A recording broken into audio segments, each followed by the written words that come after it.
વિદ્યુત તથા પરિપથ. તો લાસ્ટ ટાઈમ બધી વાતો કરી હતી કે આપણા ઘણા બધા કાર્યો વીજળીએ વિદ્યુતે સરળ કરી દીધા છે. તેની પણ વાતો કરી હતી કે કૂવામાંથી પંપ દ્વારા પાણી ઉપર ચડાવવામાં આવે, વીજળી દ્વારા પંખો, લાઇટ, ફ્રીજ, એસી, ઓફિસની અંદર રહેલા સાધનો, કારખાનામાં રહેલા સાધનો, આ બધું ચાલતું રહેલું છે. કલ્પના કરો કે વિદ્યુત ના હોય તો શું થાય? તમારા ઘરે 24 કલાક લાઇટ ન આવે, વિદ્યુત ન મળે તો શું થાય? કલ્પના કરો. પાણી બી બંધ થઈ જાય, આખા વર્લ્ડમાં લાઇટ બંધ થઈ જાય, સમજો કે વિદ્યુત બંધ થઈ જાય તો શું કરશો? તો પાણી બી ના આવે, બધું કેટલું બધું આપણું કામ રખડી પડે છે. તો તેથી વિદ્યુત એ આપણા માટે વ્યવહારુ, સરળ અને ઉર્જાનું એક બહુ જ ઉપયોગી સ્વરૂપ છે. અને તેની મદદથી આપણે વિદ્યુત અલગ અલગ રીતે ઉપયોગ કરીએ છીએ અને ઉત્પાદન પણ કરીએ છીએ. વિદ્યુત કંઈ આપણા ટોર્ચ ચલાવવા માટે આપણે કંઈ ડાયરેક્ટ આપણા ઘરની વાયરિંગ સાથે જોડતા નથી, એના પરિપથ સાથે જોડતા નથી, પણ આપણે એના માટે સેલનો ઉપયોગ કરીએ છીએ. કાંડા ઘડિયાળ હોય તો એની અંદર સેલનો ઉપયોગ કરીએ છીએ. આપણી ઘડિયાળ હોય, નાના રેડિયો હોય, કેમેરા હોય, એમાં પણ સેલનો આપણે ઉપયોગ કરીએ છીએ. આપણા મોબાઈલમાં કંઈ તો સેલ જ છે, પણ એને સેલ એક સાથે વધારે જોડેલા હોય વિદ્યુત કોષ, તો એને આપણે બેટરી કહીએ છીએ. તો આ સેલ જુઓ, સેલનું ચિત્ર બરાબર. આ સેલ વાસ્તવમાં શું છે? તો સેલનું કામ છે વિદ્યુત ઉર્જાનું, રાસાયણિક ઉર્જાનું વિદ્યુત ઉર્જામાં રૂપાંતર. રાસાયણિક ઉર્જા એની અંદર કેમિકલ ભરેલું છે. રાસાયણિક ઉર્જા છે એનું વિદ્યુત ઉર્જામાં રૂપાંતર કરે છે. એમાંથી વિદ્યુત ઉર્જામાં રૂપાંતર થાય. તમારે શિયાળામાં તમે જુઓ તો તમારા સ્વેટર કે બધું કાઢશો ને, કપડાં કાઢતી વખતે, પહેરતી વખતે, તો એમાંથી તડતડ અવાજ આવે છે. મતલબ તેની અંદર એક જાતનો સ્થિર વિદ્યુત ઉત્પન્ન થાય છે, જે વહેતો નથી પણ તે જગ્યા ઉપર સ્થિર રહે છે. સ્થિર વિદ્યુત કહેવાય. વીજળી પડવી એ ઘટના પણ સ્થિર વિદ્યુતની છે. વાદળો આકાશમાં જ્યારે ઘર્ષણ અનુભવે છે તેને કારણે તે વીજળી આકાશમાં થઈ હોય છે. સેમ તમારા સ્વેટરને અથવા કોઈ ખુરશીમાં બેસીને પાછળથી તમે રૂમાલથી મારો અને તેને તમે ટચ કરો ને તો પણ તમને વિદ્યુતનો તણખો થતો જોવા મળે છે. કાંસકામાં કોરા વાળથી ઓળો તારે પણ શિયાળામાં ક્યારેક તડતડ અવાજ સંભળાય છે. તડતડ અવાજ શું થાય છે? તો ધન વિદ્યુતભાર અને ઋણ વિદ્યુતભાર ભેગા થઈને તેમાંથી તટસ્થ થાય અને તેમાંથી આ તડતડ અવાજ આવે છે. આ જે સેલ છે તેને આપણી દેશી ભાષામાં તમે ઘણા લોકો પાવર કહે છે, પણ આને પાવર ન કહેવાય.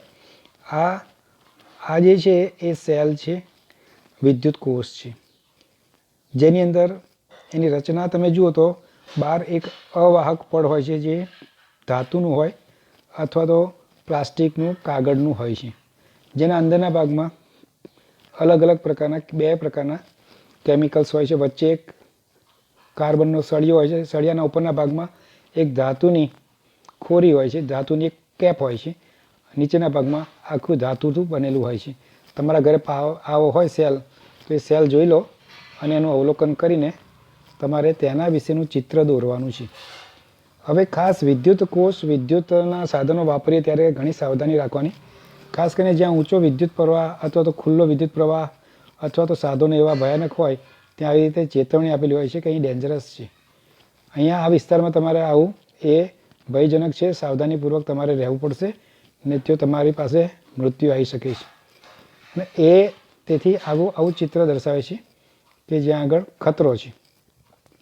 હવે બીજી વાત કે સૌથી મહત્ત્વની વાત, આપણે વિદ્યુત દ્વારા પ્રકાશ મેળવવાનો સૌથી વધારે ઉપયોગ આપણા ઘરોની અંદર સામાન્ય છે.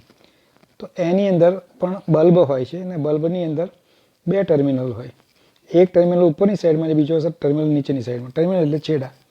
કે એક છેડો જે છે એ તમે જુઓ અહીંયા આગળ ફિલામેન્ટના એક છેડામાં લાગેલો છે અને બીજો છેડો ફિલામેન્ટના બીજા છેડે લાગેલો છે.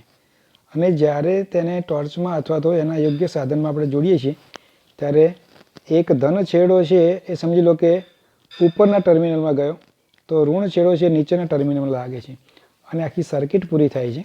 અને સર્કિટ પૂરી થવાને કારણે જે સેલમાં રહેલી ઉર્જા છે રાસાયણિક ઉર્જા એનું કન્વર્ટ થઈ એનું રૂપાંતર થઈને વિદ્યુત ઉર્જાથી તારની અંદર આ ફિલામેન્ટ જે છે એ ઊંચા અવરોધવાળો હોય છે, ટંગસ્ટન તારનો બનેલો હોય છે, જેમાં વિદ્યુત પ્રવાહ પસાર થતાં તે એકદમ ગરમ લાલચોળ થઈ જાય છે અને એમાંથી પ્રકાશ બહાર નીકળતો હોય છે.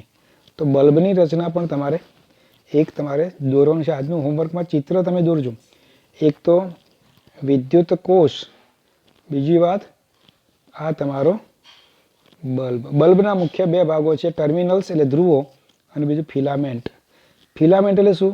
જે તાર અંદર ગરમ થઈ લાલચોળ થઈ પ્રકાશ આપે છે એ ફિલામેન્ટ કહેવામાં આવે છે. ઉપર ધાતુ પ્લાસ્ટિક અથવા તો કાચનું કવર હોય છે જે પારદર્શક હોય છે, તેની વાર દુધિયા રંગનું હોય છે એલઈડીમાં.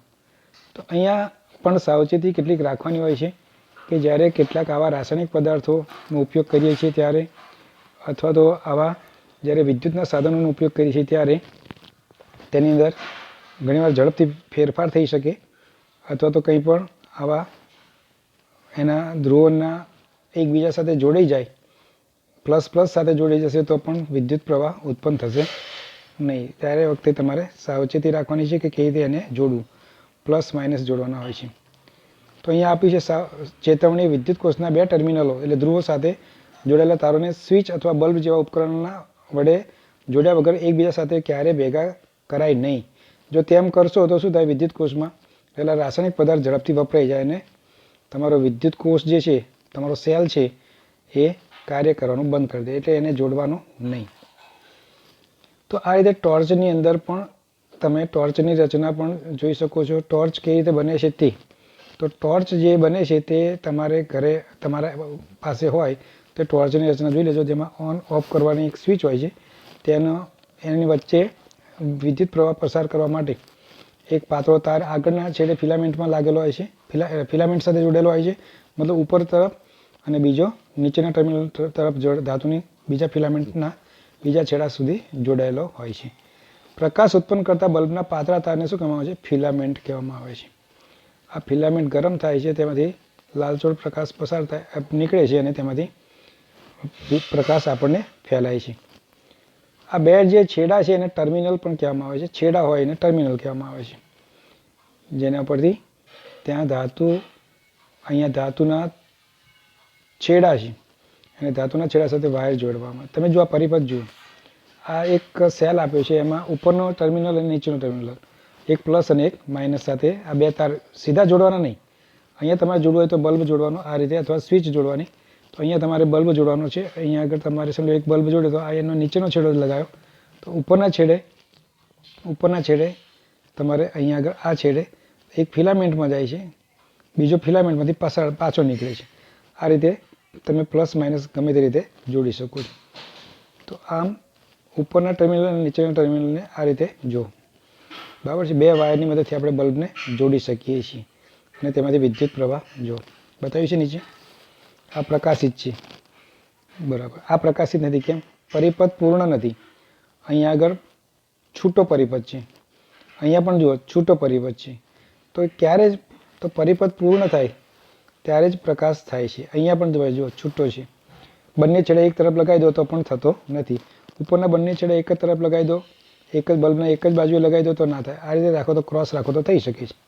તો કઈ સ્થિતિમાં બલ્બ પ્રકાશિત થશે? તો જ્યારે તમારો પરિપથ પૂર્ણ થશે.